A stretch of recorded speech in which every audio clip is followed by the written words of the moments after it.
এই ক্যাটাগরিতে আরো অনেক এক্সাম্পল আছে, সেগুলো আমি মাথায় আসতেছে এবং কিছু আসবে, রেগুলার আরো ফাঁকে ফুঁকে হচ্ছে, আপনাদেরকে আরো কিছু আমি সাথে শেয়ার করবো। এখন র্যান্ডমলি আরো যে কয়েকটা জিনিস মাথায় আসতেছে সেগুলো আপনাদের সাথে শেয়ার করি।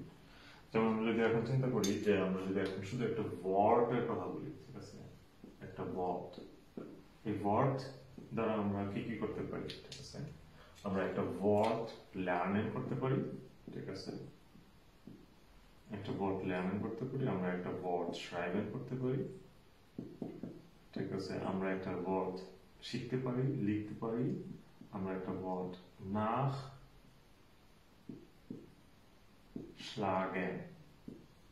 nachschlagen কি?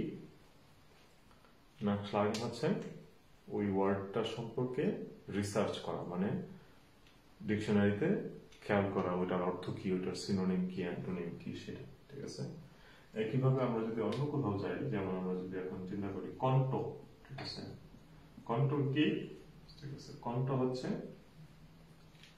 অ্যাকাউন্ট, ঠিক আছে, আমরা একটা কণ্ঠ কি করতে পারি, আমরা একটা অ্যাকাউন্ট খুলতে পারি। এই খোলাটা কি, খোলাটা হচ্ছে öffnen, ঠিক আছে, আমরা একটা কণ্ঠ বন্ধ করতে পারি, সেটা কি হবে, কণ্ঠ schließen, ঠিক আছে, ওকে, গুড।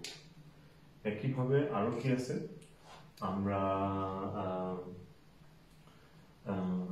কোর্সের কথা যদি বলি, ঠিক আছে, একটা কোর্স কি হতে পারে, কোর্স আমরা শুরু করতে পারি, ঠিক আছে, beginnen। আরো কি করতে পারি, আরো যেটা করতে পারি সেটা হচ্ছে আমরা একটা কোর্সে teilnehmen করতে পারি, মানে পার্টিসিপেট করতে পারি, teilnehmen, ঠিক আছে। আমরা একটা কোর্স আর কি করতে পারি, আমরা একটা কোর্স beenden করতে পারি, ঠিক আছে, যে beginnen শুরু করা, teilnehmen পার্টিসিপেট করা, beenden শেষ করা, ঠিক আছে। তো এরকম আরো অনেক রিলেটেড বিষয় আছে যেটার সাথে যেই নাউনটার সাথে হচ্ছে শুধু ওই ভার্বটাই যায়।